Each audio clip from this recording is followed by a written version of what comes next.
To reveal art and conceal the artist is art's aim. Was that Oscar Wilde's aim when writing this iconic preface? Hello, welcome to my channel. I'm Allie, and unfortunately I got an English degree, so this is how I'm putting that baby to use, okay? So get cozy with me. I'm going to dive into the preface of The Picture of Dorian Gray by Oscar Wilde. I'm going to break it down, we're going to chat about some rhetorical devices, and I promise it'll be fun, even if it doesn't sound fun. We'll also examine why Oscar Wilde even wrote the preface. Never before had critics or an audience deemed a story or an author so controversial. The Picture of Dorian Gray opens up with a about 2-page preface written by Wilde, and it's a series of epigrams, which are basically short, often witty statements. And those epigrams, in my opinion, almost warn against reading the book. In a strange way, Wilde is already on the defense and you haven't even read the story. So briefly, if you've never read a preface, I want to express how odd this one is. Normally a preface sets the stage for the story. It normally tells us how the book is going to go, maybe how the story was written or how it came to be. And I think it's fair to say most authors write a preface before it's published, before the public reads it, if that makes sense. But with The Picture of Dorian Gray, which from now on I'll probably just refer to it as the novel or the story because I don't want to keep saying the full name. For some context, so The Picture of Dorian Gray, a shortened story of it, was published in 1890 in the July edition of Lippincott's Monthly Magazine. And this wasn't a very popular magazine. It was just, I think it was kind of a run-of-the-mill literary magazine. And fierce debate between Wilde and hostile critics ensued. Even his editors made him take a lot out, him take a lot of the very controversial things out, of course, and shorten it. So then, when he went on to publish it in 1891 basically as the story that we have now, I'm pretty sure most copies of The Picture of Dorian Gray that you will read are the 1891 version. So the full novel was published in the April edition or issue of the magazine The Fortnightly Review, which was one of the most prominent and influential magazines in 19th century England. But the preface to Dorian Gray, the about two-page preface, was published in the February and March issue. It's published like a month before the story. And so if you're reading this magazine every month, that I'm sure a lot of people did, you read the preface and then you wait like a month to then read the novel, which we're gonna talk about that situation later, but I just want you to keep that in mind. I don't think that's typical. I mean, I've read a lot of books and short stories that were published originally in literary magazines, but I've never seen a preface be published. Usually that's when it comes out as a book. Someone writes a preface, an introduction or foreword, whatever it is. So anyway, okay, let me actually describe the book. Obviously, I'm going to be spoiling a few things. So I know this book is 130 years old or something, and it is public domain, so you can read it on your phone for free. I totally recommend that you save this video and read the novel and come back. But hopefully you've already seen it, or I guess you don't care, but I will give a little description. So the novel follows the beautiful Dorian Gray after he is gifted a painting of his image from the artist Basil. So Dorian sees it, it's beautiful. He wishes wistfully that he could stay forever young while the painting grows old. But horrifyingly, that wish comes true, okay? At first, he simply notices the countenance of his face has changed. There's a snarl on his face, and he's thinking no, I'm just imagining that because that's impossible. But then, as Dorian is tempted by sin, and as he commits sin, I'm gonna say sin because some of the things by our standards today would never be considered a sin, and we'll get into that about Victorian society because it's very interesting. Anyway, so as he, does bad things, does what is deemed, immoral or sinful, the painting continues to appear, continues to change and get worse and wicked and just looks gross, disfigured. The painting grows old, but it also serves as a looking glass for Dorian's soul, because Dorian stays looking his 19-year-old beautiful fresh-faced self his whole life. So I actually found this really interesting. I have this encyclopedia of literature, which is so cool. If you're a lit nerd like I am, I thought this was so cool. Anyway, I bought it at a thrift store. But anyway, so from this encyclopedia, I'm pretty sure it's under Oscar Wilde's name. It says, in his only novel, The Picture of Dorian Gray, Wilde combined the supernatural elements of the Gothic novel with the depravity typical of French decadent fiction, which I love. I think that's a great view into how it is. So in 1891, this story would have certainly been viewed as immoral, as obviously there are references to suicide, murder, and homosexuality. So yes, there's lots of, and even apparently it was deemed sort of immoral to be an actor/actress and to date an actress. I don't think actor, actually. I think it was specifically women who were looked down upon by being actresses. Because I remember when I first read this, I thought, are they saying she's an actress, but they're meaning a dancer or something like that? But no, she's acting in Shakespeare plays. But apparently it is just so immoral for her to do that. So it, like I said, it's written in the Gothic style with aspects of Romanticism, which were kind of a little bit outdated at the time in terms of trends. In the 1890s, we are fully in Victorian literature, and we're also still sort of in that age of enlightenment and this focus on science. That's a really big theme you'll see in 1800s, 19th century fiction, is that people were really getting into writing about science, because obviously that was when so much was developing in science, and so quickly we were learning so much about the world. So of course that inspired a lot of literature. Anyway, clearly the nature of this novel and the reaction from editors as well as people after that initial release in 1890 caused Wilde to write this, I would say, persuasive preface that uses kairos as well as other rhetorical devices like paradox to influence and change the audience's perspective of the novel before they even read it. Okay, so while editing, I felt like I needed to add in some biography on Oscar Wilde.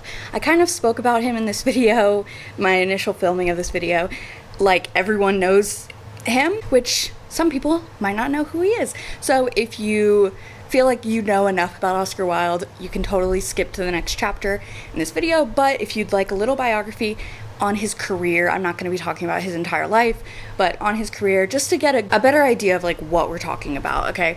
Because I harp so much on context in this video, so I felt like I should give you some context on who the author is. Because in my opinion, the author of a text matters, especially when it comes to the preface to The Picture of Dorian Gray, because it's not fiction, really. It's actually Oscar Wilde kind of saying these things. So let me give you some biography. So while he was in college, he went to Trinity College, I think in Ireland, and then he went to Magdalen College, Oxford.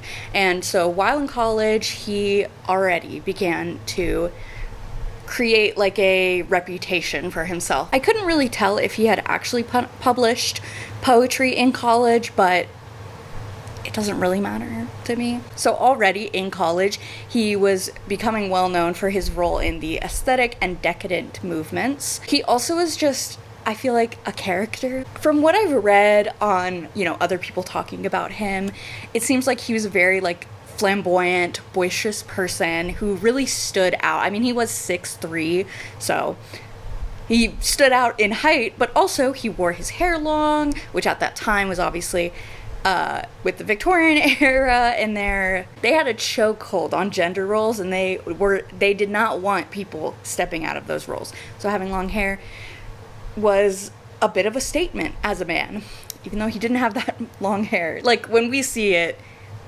he didn't look that dramatic. But he also openly hated on manly sports, which valid. But apparently he did box sometimes. But we love a hypocrite? No. And he decorated his rooms with peacocks, lilies, sunflowers, and blue china, which I'm gonna try to find a photo of, because the fact that it's specified as blue china and then he has a quote later is just, that's interesting. He hosted friends over and entertained. He once said this to his friends: "I find it harder and harder every day to live up to my blue china," which I love, because with that quote, it became actually pretty popular with the aesthetic movement. But there was some discourse in the aesthetic community that some people thought that was a perfect way to kind of sum up or talk about aestheticism, which I feel like I fall into that camp. I think it's just a fun little offhand comment that he made a few times. But then there was another camp of people who said that was too materialistic of a view, which I feel like they're sort of twisting his words a little bit. But, you can let me know in the comments. I just think he was just making a little remark of I find it harder and harder every day to live up to my tchotchkes that are in my house. I don't know. So then in about mid-1881, at 27 years old, he published a collection of his poems simply titled Poems. Even though it did actually sell out, his first collection, it was not well received by some critics. And one critic said, very famously or infamously, "The poet is wild, but his poetry's tame." And I have to say, if a critic read me to filth that hard, making an insult pun on my last name, I would also talk shit about critics at every chance I got. So then we get to his time in America. Basically, he was invited to do a lecture tour of North America because the aestheticism was being sort of caricatured in a comedy opera named Patience. So he was invited to do a lecture tour to prime the American public, I guess, for this specific opera and aestheticism as a movement, but also just to kind of show off his personality. He was just a very charming person. I read somewhere, I can't remember where, it was, back when I was writing a whole paper about this preface, a research paper in college, but I had read somewhere that it could be argued that Oscar Wilde was the first, legitimate celebrity. And I feel like that can open up some debate. I was thinking about it and I was like, well, no, I mean, we've had famous people throughout all of history. But when I was thinking about it, I was like, well, they're only famous for, things they've done. And while, yes, Oscar Wilde had published a few things, at this point in his career, or in his life, in just college and right after college, he had graduated, and then because writing doesn't pay a lot of money, he took up this lecture tour of America. But at this point in his life, he's very famous and popular for just being a flamboyant character of a person who was just interesting. I feel like he was maybe the first socialite of modern, I don't know, of recent culture, the way that we have socialites today that don't really do much. Obviously, Oscar Wilde was very, very talented, and he did go on to be, I think he's also famous for his work, but it's almost like I feel like I've met so many people who have never read anything by him. Maybe they've read his novel, right? They know him from his reputation or from his personality or from, on the sadder note, from his trial and imprisonment. But I really was like, this, I mean, it kind of opens up the conversation of like, what is a celebrity? And to me, I was thinking like, I feel like it's if you are known for like more than just your like role in society as a politician or whoever, or like you're known further than just like your work. Like Shakespeare wasn't a celebrity. He was famous while he was alive because his plays were popular, but I don't think it was to the same extent. I think Oscar Wilde had a very interesting impact, and I thought that was just a very interesting like comment. Like, was he the first celebrity, like of how we think of celebrities today? Potentially. I like that. But anyway, so he originally was supposed to just be on that lecture tour for about 4 months, but he continued for almost a year. And of course, while touring America, he met a lot of American writers, including Walt Whitman, and they totally made out, okay? Walt Whitman bragged and said, quote, "Wilde had the good sense to take a great fancy to me." And then Oscar Wilde said, I can't remember if he told a friend or if I'm pretty sure he wrote this in a letter, but I can't remember. But he said, "The kiss of Walt Whitman is still on my lips." And I'm sorry. First of all, you can't argue with me that Walt Whitman wasn't at least bisexual. That's just insane if you've read his poetry. So anyway, I just think it's like a little bit odd when people take offense on his behalf. At least it feels like that when people try to go, oh, well, we don't know. We know. Anyway, sorry. And I just think it's kind of ridiculous when I read one scholar tried to argue that the kiss of Walt Whitman just meant his words, but that doesn't even make sense. And also, come on, like, please. Anyway, it's just a really fun fact, and I love telling people that. Oh, also, I have another good quote that kind of supports my argument that he was kind of a celebrity, like a real, like who we think of as celebrities, right? In a British Library article on aestheticism and decadence, Caroline Burdett writes, "Wilde teased his readers with the claim that life imitates art, rather than the other way around. His point was a serious one. We notice London fogs, he argued, because art and literature have taught us to do so. Wilde, among others, performed these maxims. He presented himself as the impeccably dressed and mannered dandy figure whose life was a work of art." The biggest thing I love about that quote, obviously, is that, yes, he teased readers, right, that life imitates art. And then in the preface, we get kind of a turnaround of that again. It's the spectator and not life that art really mirrors. I guess you could argue that imitates and mirrors have different connotations, because obviously you can imitate something without mirroring it. I don't know, that's kind of being pedantic, but anyway. So then from 1886 to 1889, he worked in journalism, and he was actually the editor of a woman's magazine, The Woman's World, which I always find funny. Like, I'm assuming it was because they didn't want to hire women because women aren't supposed to work, but whatever. At least he was gay, so I'm joking. And then during the late 1880s, he also began writing shorter fiction and published The Happy Prince and Other Stories. And I just have to brag a little bit that my copy, it does come from France. Just to brag a little bit.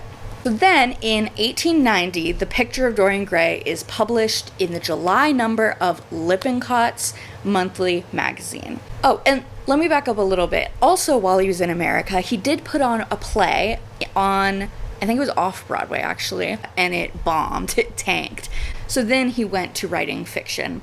But of course he came back to theater, but we'll get to that. Then in 1891, the preface to Dorian Gray is published in the February and March Fortnightly Review. And then Picture of Dorian Gray, the extended edition, was published in April in the same magazine. And I want to mention that also in 1891, he meets Lord Alfred Douglas and presumably begins his affair with him, because he was married to a woman, like every gay man in history, really.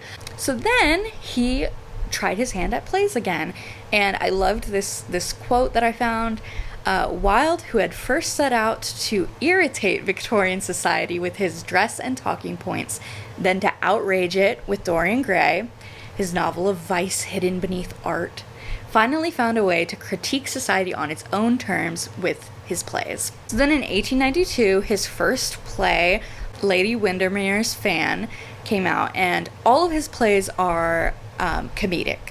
It was super, super popular with the masses, I would say, but largely trashed by critics. But of course, he still went on, and then he put on 3 more plays: A Woman of No Importance, An Ideal Husband, and The Importance of Being Earnest, which those are all, maybe besides like The Happy Prince, all of his works are like very influential and famous. I don't know. I feel like even authors like H.G. Wells have books that maybe didn't do very well or that not many people have read. Which, speaking of H.G. Wells, actually he wrote a review on The Importance of Being Earnest, which was Oscar Wilde's last play, unfortunately.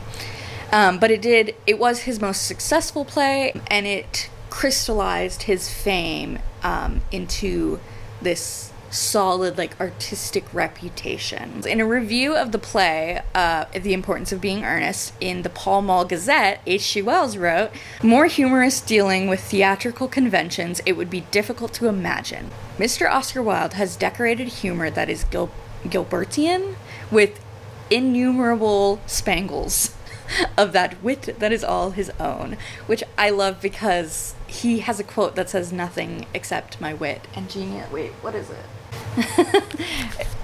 Nothing except my genius, the wit and wisdom of Oscar Wilde. I might have misremembered the quote, but anyway. So from there, unfortunately, the trial.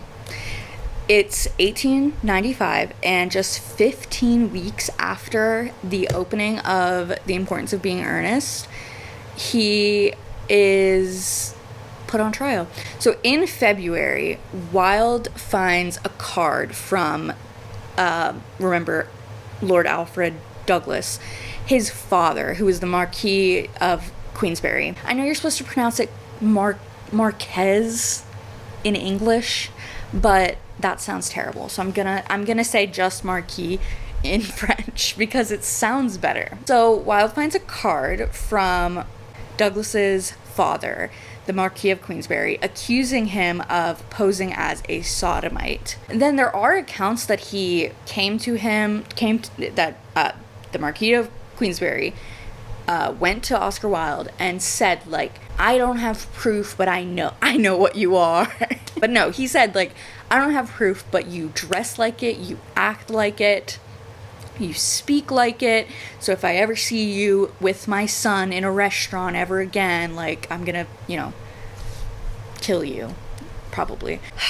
Unfortunately, Oscar Wilde immediately basically was like, "Okay, well, I'm actually gonna sue you for libel, but you can't sue for libel when you're guilty of the accusations." He takes out an action accusing the Marquis of criminal libel, which, if you don't know, is like defamation. And then in April, unfortunately, he was the Marquis of Queensberry was acquitted of these charges because he was able to plea, and he was justified in saying, like, well, he is gay.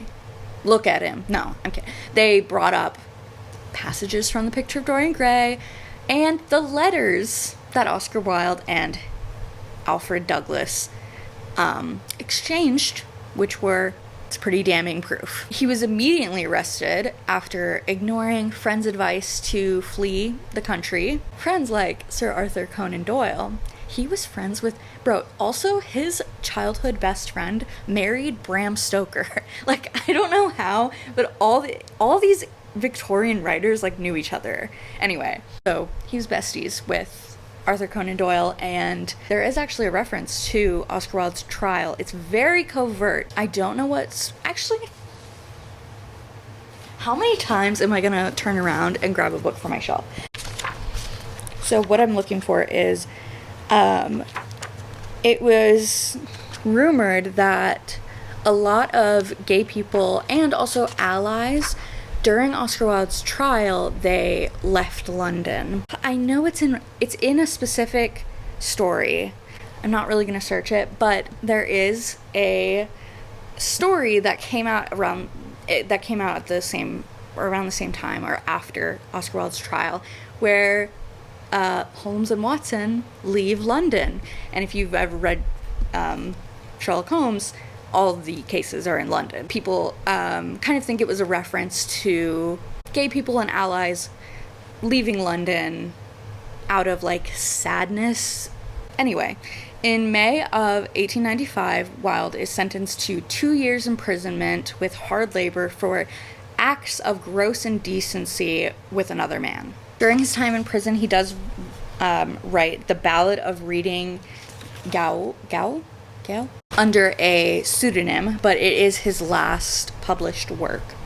Was written in prison. In 1897, he's released. He basically exiles himself to France, never to return to England. Then in 1900, he dies in Paris of meningitis. He dies basically broke and alone. He was I think he was in his late 40s when he died. I'm not going to do the math of his birthday. I'm an English major. So I hope that gives some good setup, some good context to who he is. He was not just a writer, he was a personality in London. I mean, he was like, you know, what you'd imagine like a socialite would be, a local celebrity. So hopefully that helps give you some context, and if it didn't, you learned something new, okay? Now, I will read to you the preface in full, and then afterwards I will break down kind of line by line. Not like super detailed, but we'll break it down. The Picture of Dorian Gray, the preface. The artist is the creator of beautiful things. To reveal art and conceal the artist is art's aim. The critic is he who can translate into another manner or a new material his impression of beautiful things. The highest as the lowest form of criticism is a mode of autobiography. Those who find ugly meanings in beautiful things are corrupt without being charming. This is a fault. Those who find beautiful meanings in beautiful things are the cultivated. For these there is hope. They are the elect to whom beautiful things mean only beauty. There is no such thing as a moral or an immoral book. Books are well written or badly written. That is all.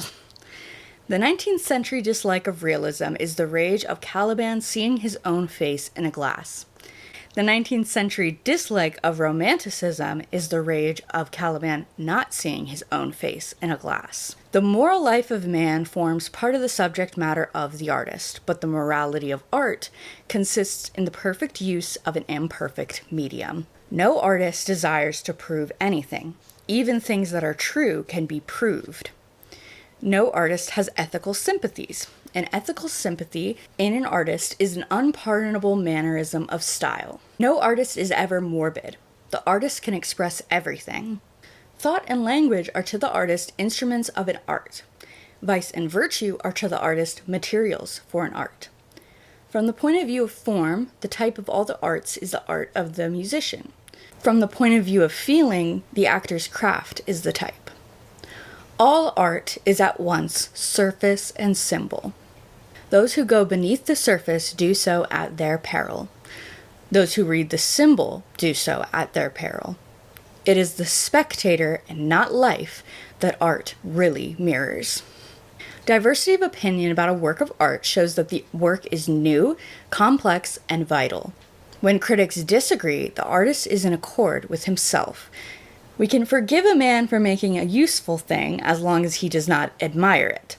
The only excuse for making a useless thing is that one admires it intensely.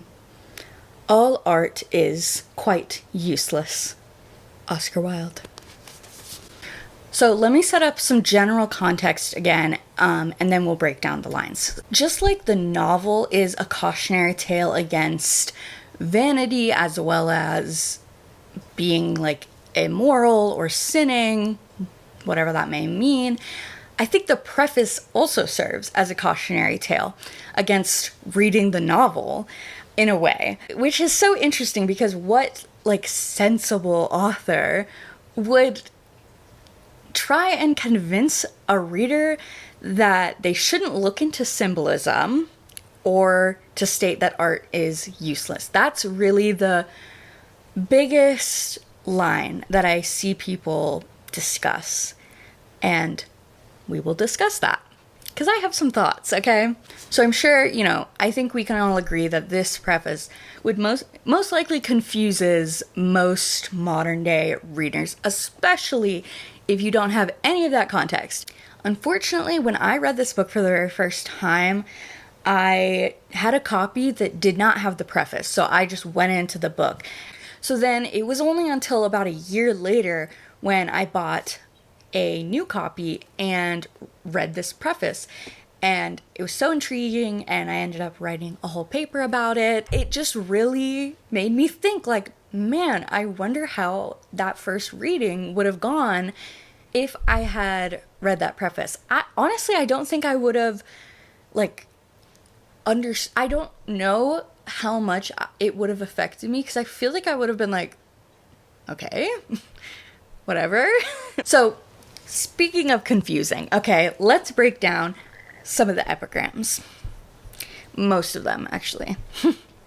The artist is the creator of beautiful things. To reveal art and conceal the artist is art's aim. So if you know anything about Oscar Wilde, you know he loves to be paradoxical. He loves to say things that contradict each other, and I think in general, he just loves being like a little shit. He loves being I think this is sort of a Victorian society, high society thing where they just love debating and saying like controversial things, playing devil's advocate to just have an interesting conversation. And I feel like, if you've ever read The Time Machine by H.G. Wells or like News from Nowhere by William Morris, I think you can tell, like, I feel like so much of Victorian lit sometimes was that philosophical like conversation. So side note,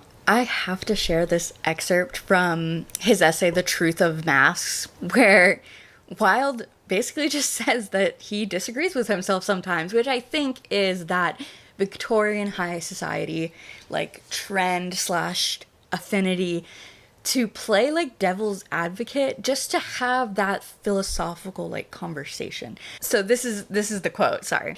Not that I agree with everything I have said in this essay. There is much with which I entirely disagree. The essay simply represents an artistic standpoint, and in aesthetic criticism, attitude is everything. For in art, there is no such thing as a universal truth. A truth in art is that whose contradictory is also true. We'll come back to that last line later, but I just wanted you to keep that in mind. Let's go back to that line. To reveal art and conceal the artist is art's aim. I think this brilliant epigram is so important to remember while reading the book.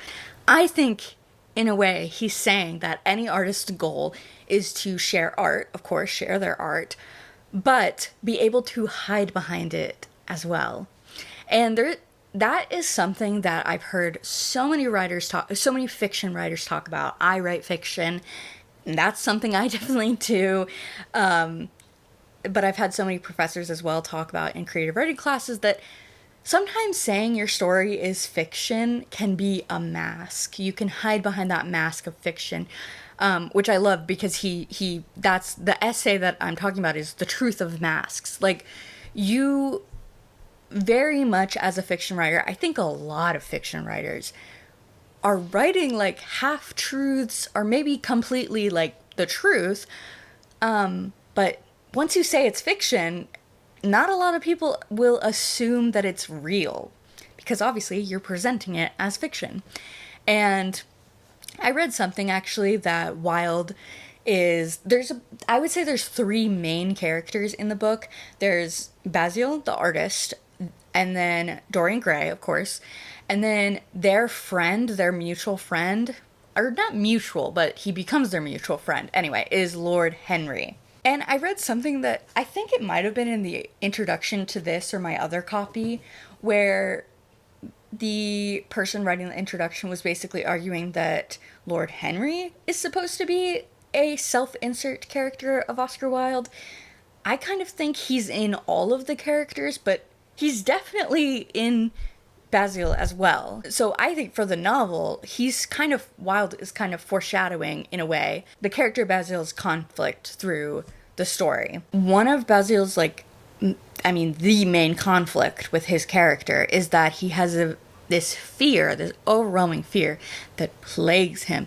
He believes that he put too much of himself into the painting. Basically, what Basil is so afraid that his feelings and his infatuation with Dorian, the homosexual undertones, will be obvious to viewers who see the painting. And I kind of think maybe subconsciously that Oscar Wilde was expressing his own fear that the book would basically out him, and passages from the book were used in his trial. So I very much think Basil, that was also Oscar Wilde, because I kind of don't like when people say like, oh, it's like in between the lines, or if you read between the lines, or it's like undertones. No, there's straight up gay stuff in the book. Like, I don't really know why people act like it's so covert, but anyway. So yeah, I think that was sort of Oscar Wilde being like, did I put too much of myself, or kind of projecting his own feelings onto that character. But she's so cute.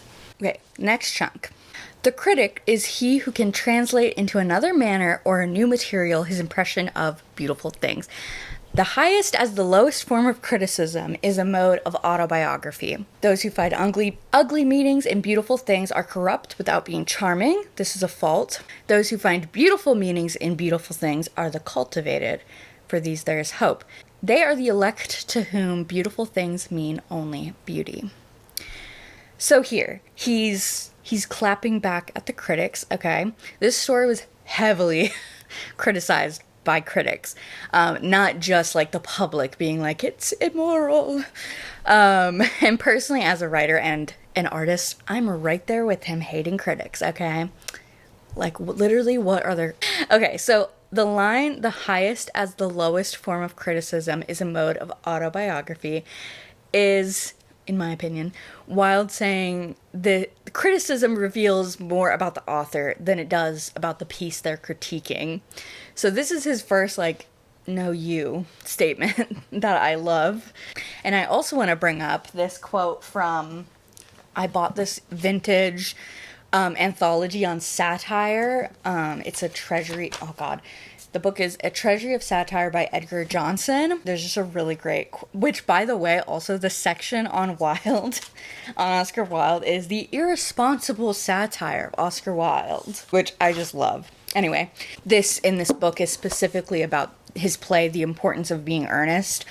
So he has a couple lines that he's speaking about, and there's a section that says, and of her own diary, Cecily had told Algernon, it is simply a very young girl's record of her own thoughts and impressions, and consequently meant for publication. There is indeed often a wonderful, irresponsible insight about these gleaming lines which goes deeper than their shimmering surface. And then another quote from Wilde, one must be serious about something if one wants to have any amusement in life. which of course is a paradox. That's another paradox. The writer also says it is this special combination of good humor, laughing at the very way of life it exemplifies, that gives Wilde satire its peculiar flavor, which I love. Which, that's something I love about Oscar Wilde, is that he's very much there's so many chapters in the book where there's no plot really going on. He's just criticizing in a way, and making fun of like Victorian high society, while also, you know, he was a part of Victorian high society. Anyway, so that last chunk about those who find beautiful meanings, that is referring to Wilde's love for aestheticism, the aestheticism movement that uses this motto, art for art's sake, which I'm sure you've heard. According to aestheticism, which Wilde, he did not come up with that phrase, but he ran with it so hard. He was constantly talking about it when after he graduated from college. He was constantly talking about it on his like tours around America, giving like lectures and all that kind of stuff. But anyway, okay, so according to aestheticism, art should be produced to be beautiful rather than to teach a lesson, create a parallel, or perform another didactic purpose, which I think is interesting, because I think the book that he's writing definitely teaches a lesson and, I mean, creates a parallel, possibly, but this book definitely teaches a lesson. So is it art for art's sake?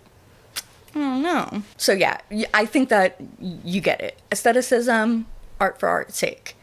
Next chunk. There's no such thing as a moral or an immoral book. Books are well written or badly written. That is all.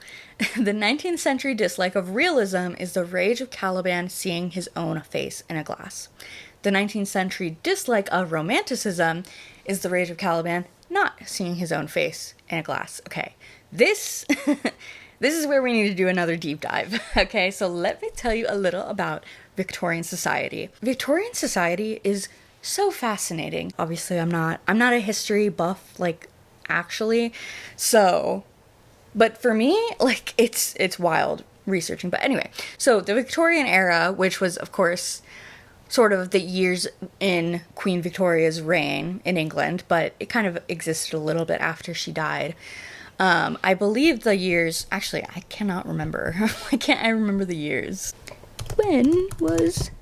So, the Victorian era was during 1837 to technically her death in 1901, but in terms of Victorian, what encompassed Victorian, like the Victorian era, a lot of people say that really ended when the Titanic sank in, was that 1911? Sorry, I was also not a Titanic girly, okay? I was a Shakespeare girly, while the other girlies were either the Greek mythology or Titanic. So, anyway, the Victorian era is very much categorized by this heavily class-based society, pretty much because of the Industrial Revolution. Like, suddenly there were people that were very, very rich and then very, very poor. It was also categorized by growing number of people being able to vote, the growing state and economy, and Britain's status as the most powerful empire in the world because of colonialism.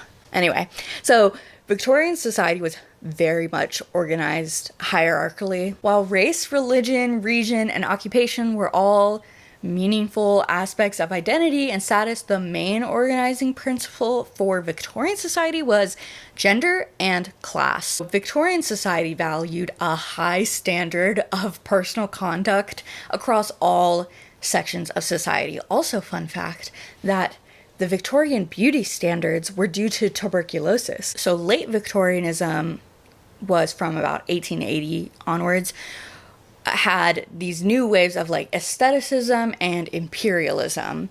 And the aestheticism really came about because there was more time as a society for the upper class. Don't get it twisted.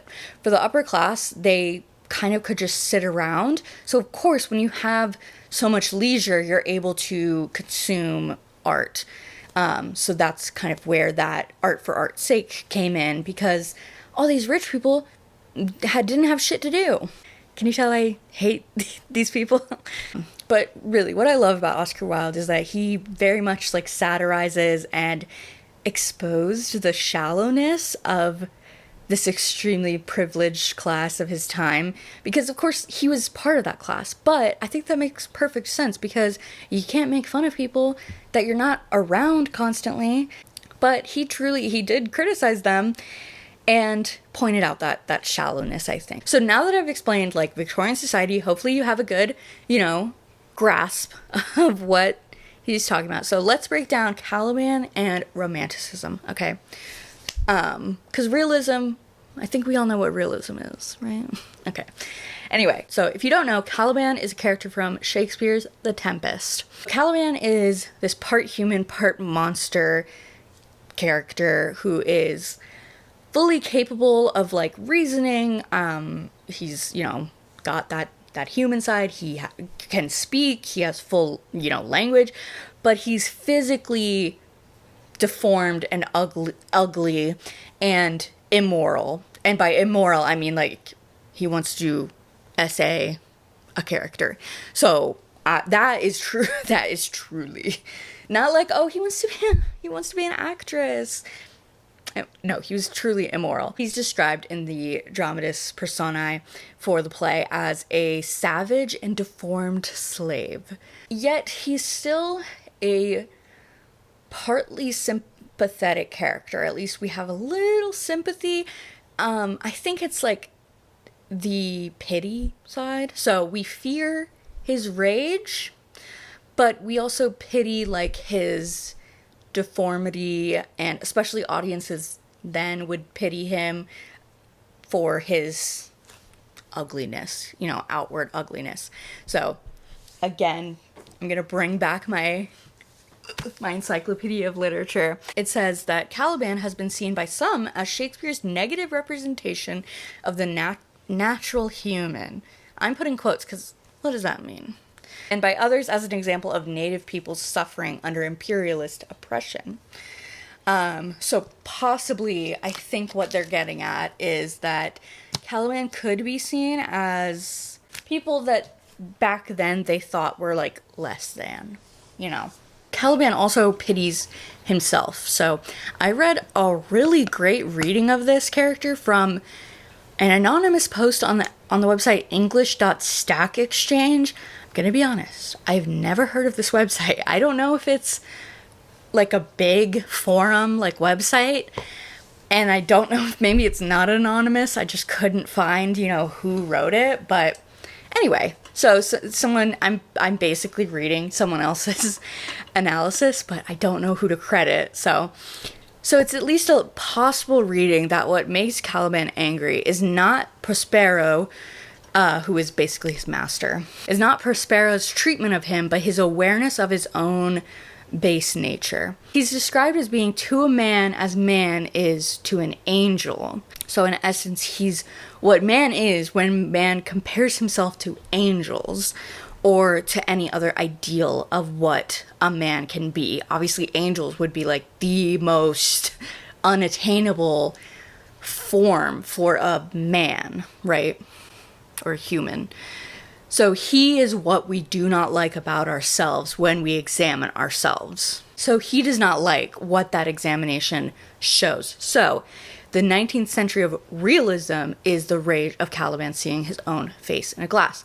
19th century readers do not like realism because they show the reader those uncomfortable truths about themselves, about society, that they are not prepared to deal with. And so the deliberate, contrast is the 19th century dislike of romanticism is the rage of Caliban not seeing his own face in a glass.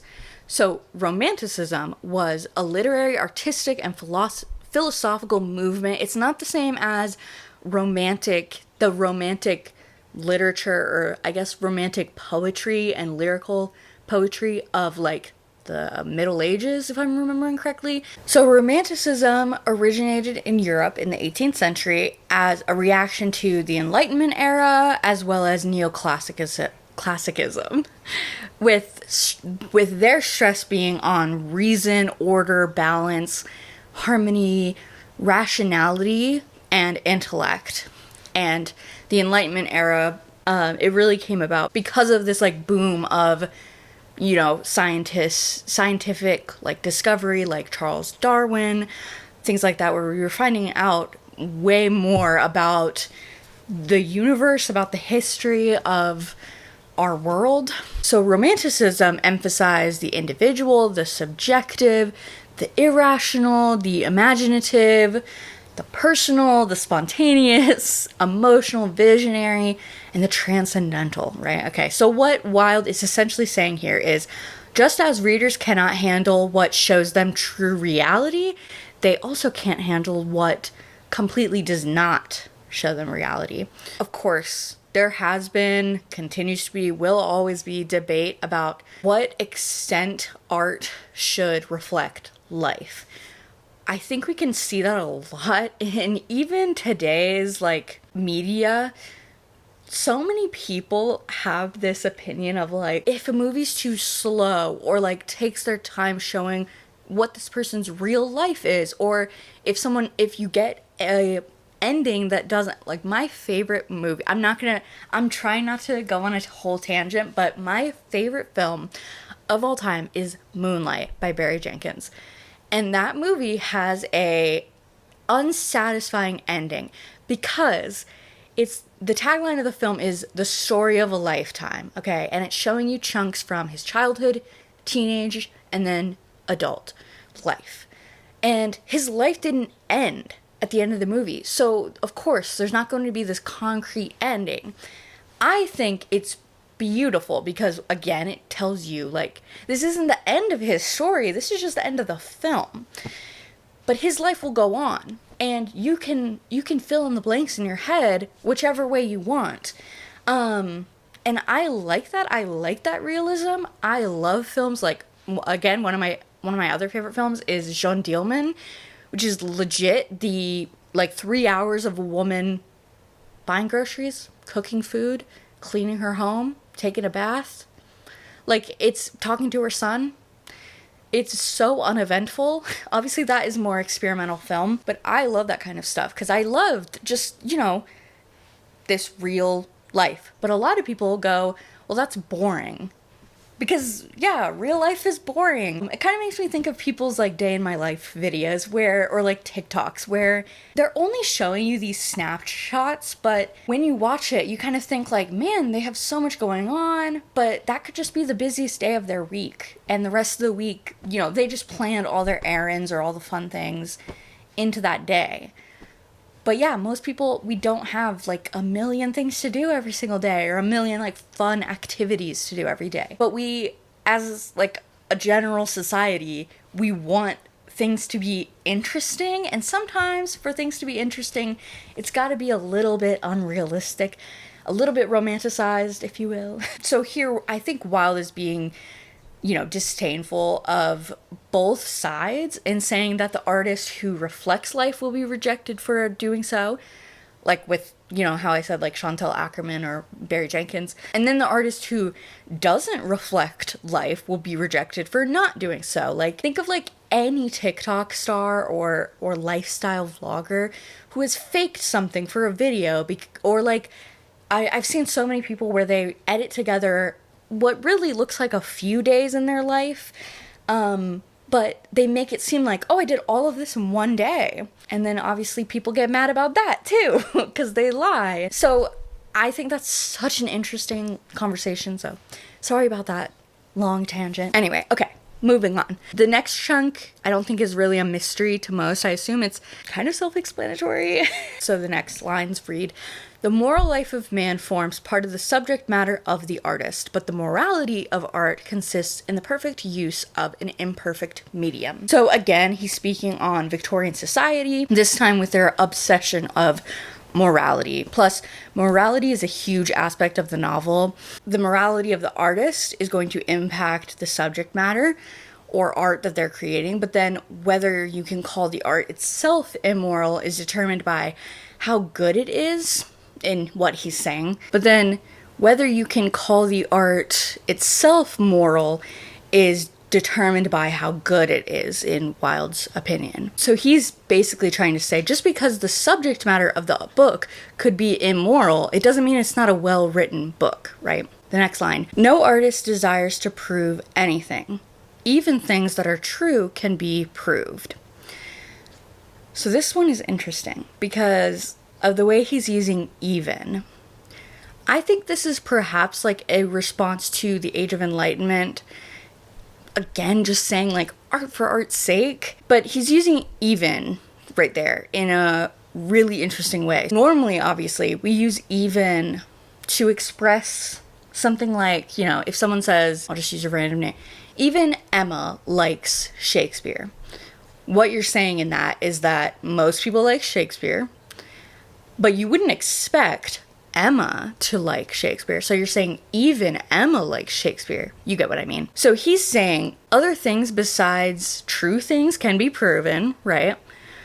But of the things under consideration, true things are possibly least likely to be proven, which is interesting.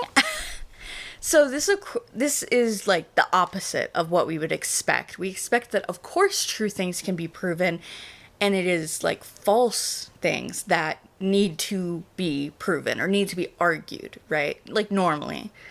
I don't know how much I agree with that, but this is just a very Wildean moment, a very surprising, witty, ironic sort of statement. So he's taking us like in the opposite direction and saying, you know, whether true things can be proven is the more difficult question. Next line is, no artist has ethical sympathies. An ethical sympathy in an artist is an unpardonable mannerism of style. No artist is ever morbid. The artist can express everything. So the part about ethical sympathies, in ethical reasoning, sympathy can of course be a guide for like determining the rightness or wrongness of actions based on their emotional impact on others. In rhetorical analysis, this is essentially saying that someone's ethos is improved by expressing sympathy. Individuals who express sympathy are more likely to be perceived as moral or trustworthy, right? And he's essentially saying that no artist should have these ethical sympathies, which this is like the section that I'm like I don't fully get. So I would love, if you have a different reading of this, I would love to hear it, because this stumps me a little bit. And also, like, no artist is ever morbid. The artist can express everything. I think that might be, I don't know how he's using morbid. I don't know if he's saying, like, in defense of the book, like, that Oscar Wilde isn't morbid. It's the book, the story is morbid. I don't know. I struggled with that one. I struggled with thinking of that one. So definitely please comment if you're like, you dumb bitch, this is what it means. Anyway, so the next lines are more basic. Okay, thought and language are to the artist instruments of an art. Vice and virtue are to the artist materials for an art. So I think it kind of means exactly what it says. For example, I read it as, like, if you're painting, vice and virtue are the paints, and then the painting that comes out of using those paints is thought and language. I don't know if I'm just thinking of that because I got rhetoric on the mind, and rhetoric is, a lot of people obviously misunderstand it as just being how to argue, but really it's just a device to portray thought and language, and we're just using it to analyze thought and language. Anyway, the next lines again make sense on their own, but I'll read them just for continuity's sake. So, from the point of view of form, the type of all the arts is the art of the musician. From the point of view of feeling, the actor's craft is the type. Again, I think it just sort of makes sense on its own, and it's also, I think, indicative of Wilde's passion for the theater. Now, my favorite part, all art is at once surface and symbol. Those who go beneath the surface do so at their peril. Those who read the symbol do so at their peril. It is the spectator and not life that art really mirrors. So first of all, the line, all art is surface and symbol, is great use of the rhetorical device paradox, or a logical contradiction. I think we all know what a paradox, I think we all know what a paradox is. So again, just like the novel's a cautionary tale, the preface and these lines specifically serve as this cautionary tale against reading the novel, against like interpreting the novel, which is so fun. So it's just it's funny of him that he's basically saying, any way you read this book and interpret it, you're doing that at your own peril. And hey, I warned you, this is your fault actually. When I first read the preface after having read the book, I thought that was so funny because I think that is a direct, like, kind of dig at like, oh, you think these are homosexual undertones? You think this is gay? I guess that means you're gay and I'm not gay. It's the spectator that art mirrors, so no you. And you know what? That's really fun, okay? I love that for him. But also just turning that common phrase, life imitates art, around and like, you know, jumbling it to make it that, you know, art provides a mirror for the spectator specifically is very, very interesting. And I totally agree. I don't even think this is like a crazy, I don't even think this is a contrarian type of opinion of his. I think he's just right. Like, think of whenever you see a piece of art, whether it's a song, a book, a film, a painting, I think the very first thought you have is you think of yourself. I don't think most people immediately try to say, what does this say about the artist? What is this saying about in their life? I mean, I'm sure sometimes, right? But I think most times your little monkey brain is trying to make this about you. And they're trying to think, like, what can I relate to? I think that for films and, like, TV, immediately, I think a lot of us, our interpretation for the very first, like, thoughts we're having is, what am I relating to? You know, how am I seeing myself in this? Like, for me, when I read the first few chapters of the book, or at least the first chapter, is from the artist's point of view, from Basil's point of view. And I immediately grabbed on to his idea of like, I'm afraid I've shown too much of myself. And I was like, that's a huge fear that I have in my art. Even when something is fully not true, I get a little bit worried that people are going to interpret it as, and then of course when I do write about something real, I get very like scared that people are gonna like figure me out from reading that. And I've had people do that, but it's just very interesting, of course, that he says this before you read a story like The Picture of Dorian Gray. Anyway, so the next section. Diversity of opinion about a work of art shows that the work is new, complex, and vital. When critics disagree, the artist is in accord with himself. Again, he's hating on the critics, of course, because really this preface is for, I think, the critics and the people who have a problem with this story. And the people who will just barrage the story for deeming it like, or for it being like immoral, right? So here he is, being that, you know, little shit, and going, well, actually this story has created so much conversation and uproar and like arguments and debate that it just means that it's new, it's complex, it's vital. And when the critics and people are, you know, fighting over, is the story good, is it bad, is it immoral, is it moral, is it immoral, and that means it's bad, or is it immoral but it's good writing, all of that. That shows diversity of opinion. And so the artist is in accord. And to quote Wilde himself, there is only one thing in the world worse than being talked about, and that is not being talked about. And I love that. Now we have come to the very last few lines, the part everyone, in my opinion, misunderstands. We can forgive a man for making a useful thing as long as he does not admire it. The only excuse for making a useless thing is that one admires it intensely. All art is quite useless. First of all, another brilliant epigram. And also, he's essentially just saying art for art's sake. And he wouldn't be Oscar Wilde if he wasn't doing that. I think a lot of people cut out the context and just say all art is useless and debate about that. That's not the full statement. Even though that's a sentence, that's not the full context. So he says, the only excuse for making something useless is so you can admire it. And all art shall be admired.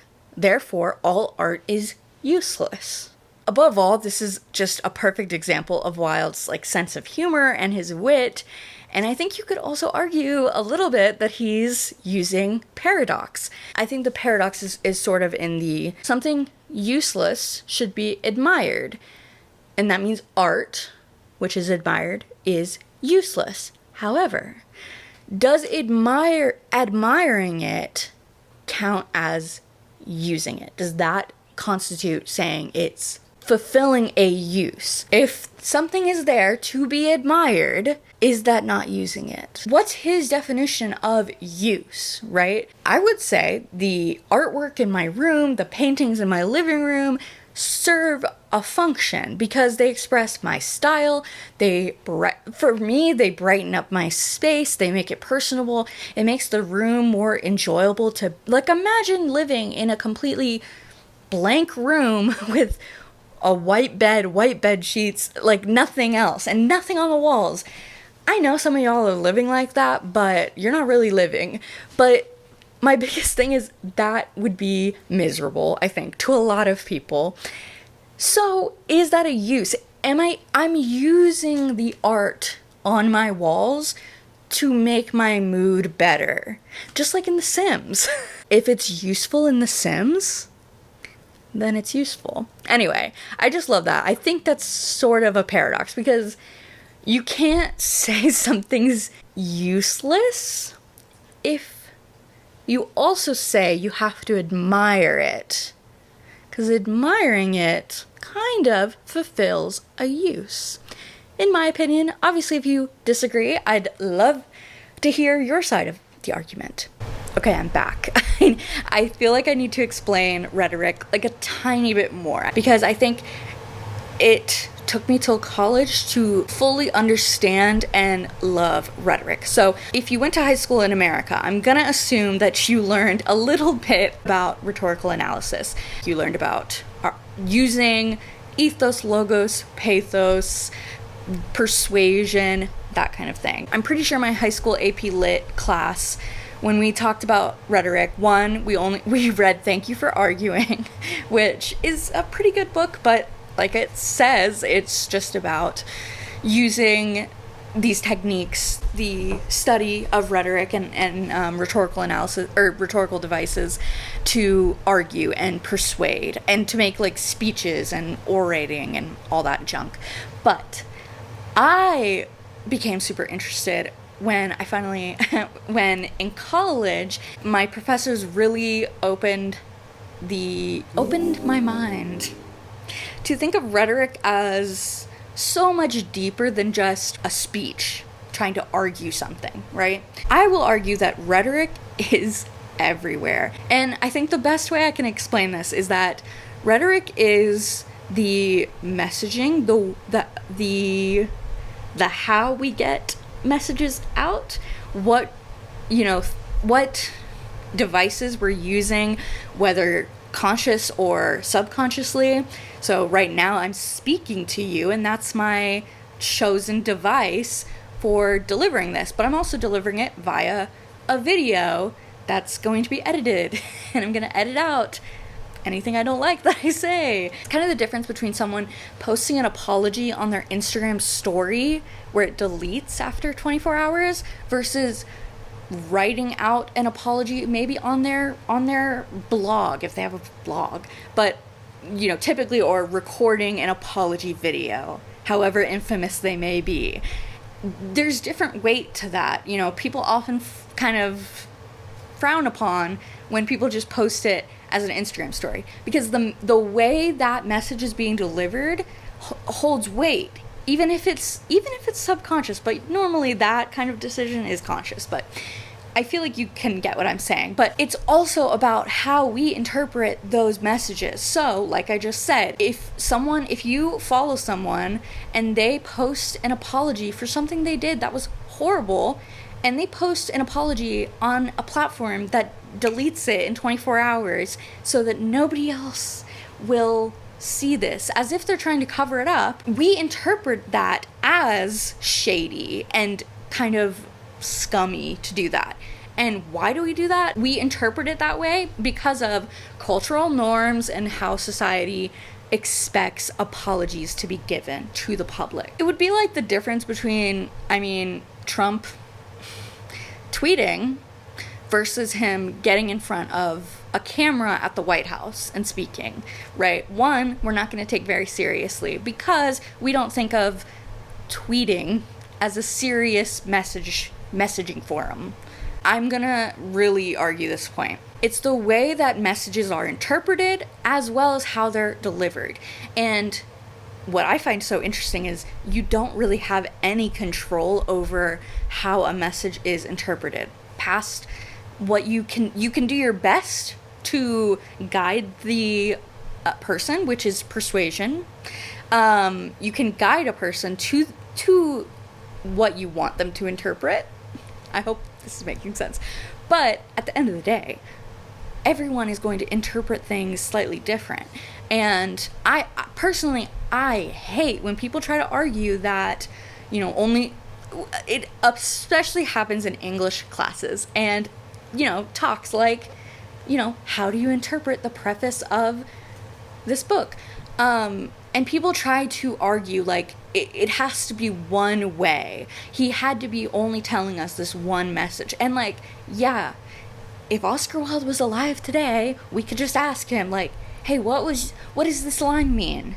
And yeah, he would tell us. However, I would argue that it doesn't just mean what he wants it to mean, how he wants us to interpret it.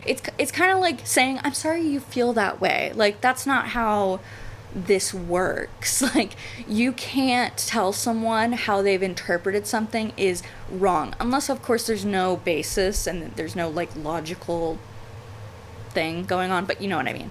Something I just love about studying rhetoric and studying literature, studying media in general, is that there's so much you can interpret from. I wrote an entire essay about what airplane seats tell us, what the rhetoric from airplane seats, and that was an entire essay. I also wrote an entire essay about Yoko Ono sticking a microphone outside of a window for a short film. I wrote an entire essay about what that means and why she did it, without her ever telling me why. So I love these topics. So, okay, I want to give one more example of kind of what I'm talking about. So clothes have rhetoric. You probably, if you've never thought this deeply about rhetorical analysis, you probably have never thought about that. But think of when you get dressed for an interview.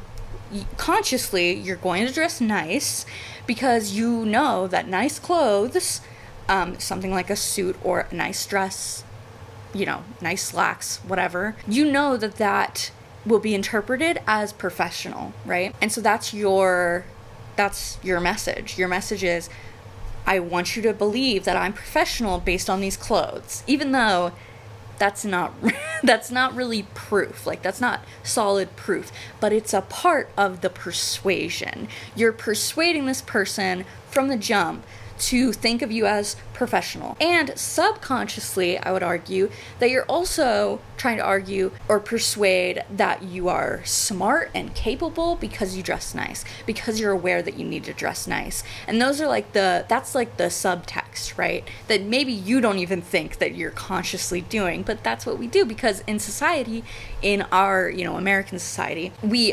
associate a man wearing a suit with, he must be capable, hardworking, professional man, right?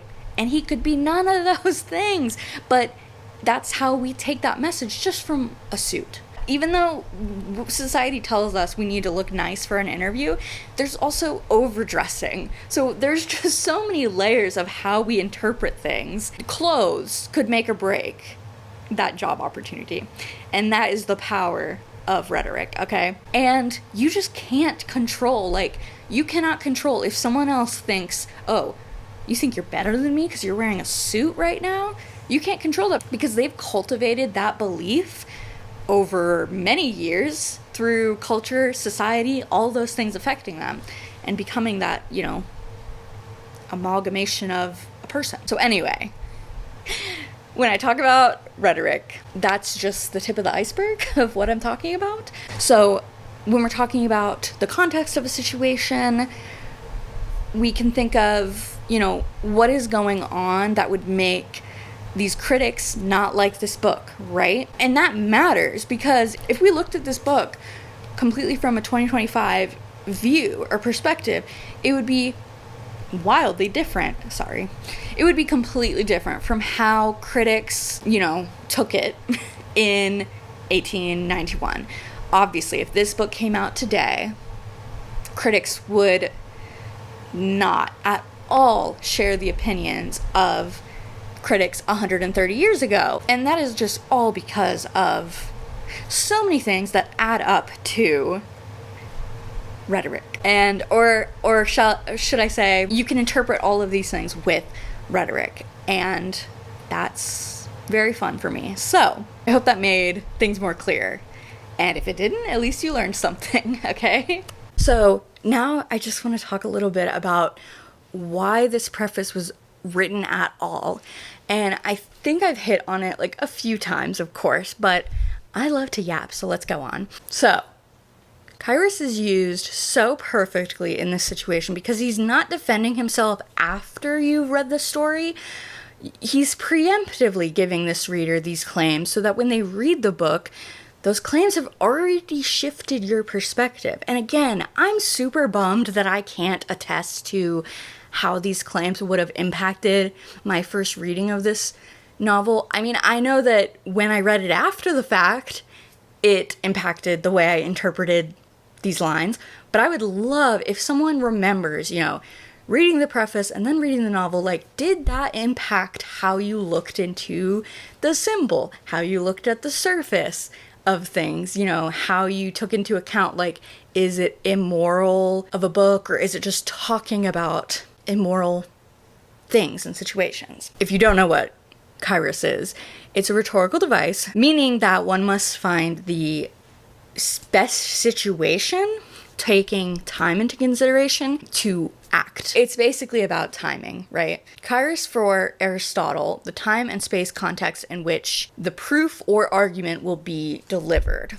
So it's also a device that takes into the consideration of how you're delivering the proof. When you take into consideration the way that Oscar Wilde presented this, it's obviously very interesting that, you know, if you read this when it came out in 1891, you read the preface, and then a month later, you had a month to have these statements ruminate in your mind before going into the real story. And also, it's delivered in these epigrams that are they're concise, they're witty, they're often paradoxical, but they also are so matter-of-fact and confident. It's almost like, how do I argue with that? He just said that. I don't really know what else to say. Also, obviously the time period, like I mentioned, it impacted how this came about, because if this book came out 100 years later in the 90s, the preface would never exist. Or at least it probably wouldn't. Okay? It's probable, because nobody would have attacked it like so hard. Nobody would have cared that there were, you know, maybe they would care and be homophobic about it, but I don't think anyone would care about depicting murder or, and especially not today. I don't think today there would be any chance of this preface existing the way it does if someone sat down and wrote it today. Does that make sense? It was controversial for the time. So Wilde basically had to write the preface how he wrote it. The purpose of the preface is tied up in the kairos of the moment and in because of the Victorian era. So I have this in my notes. I don't know, I don't know where else to plug this in, but I just think it is such an interesting bit. When I was flipping through the book for this video, in the penultimate chapter, chapter 19, there's a very interesting conversation that brings us back to the preface. So Dorian says to Lord Henry, "Yet you have poisoned me with a book once." He's very angry about this book that Lord Henry lended him, and he thinks he's blaming his sin, I guess. He's blaming his, like, acts of sin on a book. So Lord Henry says, he gives a whole speech because that's who he is. And then he says, "As for being poisoned by a book, there is no such thing as that. Art has no influence upon action. It annihilates the desire to act. It is superbly sterile. The books that the world calls immoral are books that show the world its own shame." And I love that so much because, again, that's like exactly what he's basically saying in this preface, is that, first of all, obviously he's saying a very controversial thing by saying art has no influence upon action. I heavily disagree with that, of course. And saying it annihilates the desire to act, again, completely disagree. But it's an interesting opinion. But I do agree with the books that the world calls immoral are books that show the world its own shame. It kind of reminds me of banned books. And then let's quickly revisit that quote from his essay, The Truth of Masks. Not that I agree with everything that I have said in this essay. For in art, there's no such thing as a universal truth. A truth in art is that whose contradictory is also true. So, art is useless, but the truth is that art is also quite useful. Oscar Wilde, you paradoxical prince. At the end of the day, though, Wilde wrote this preface to protect himself, and it is very tragic that the artist showed too much of himself. And it's sad, of course, that landed him in jail. And then, of course, I would say he died because of being in prison. But anyway, so in the end, though, let us quote Oscar Wilde one last time. "Life is too far important a thing ever to talk seriously about." And that's how I want to end this, because really, at the end of the day, we don't have to be right about all this analyzing and everything. It's just fun, okay? So I would love if you have differing opinions, even if you just interpreted something differently. It doesn't mean one of us is wrong. I would just love to hear your interpretation, your thoughts. Seriously, if you read the book with the preface, like, before, going into it, I would love to know if that impacted you at all. If you thought about that again, or if you just were like, weird, okay, because you're reading it in either, the 20th or the 21st century, where some of these things just don't matter to us anymore, which is very fun. That's my video. Side note, I want to say, I know Netflix is making an absolute complete fool of themselves by adapting this.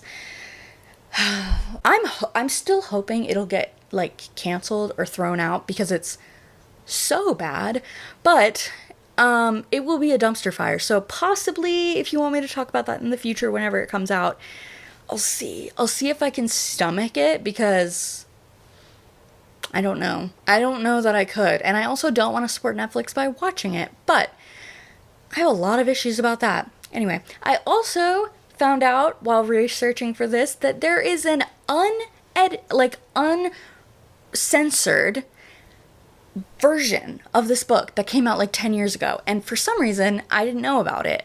Mainly because, why would I? I don't normally research every book I read, even if it's my favorite book.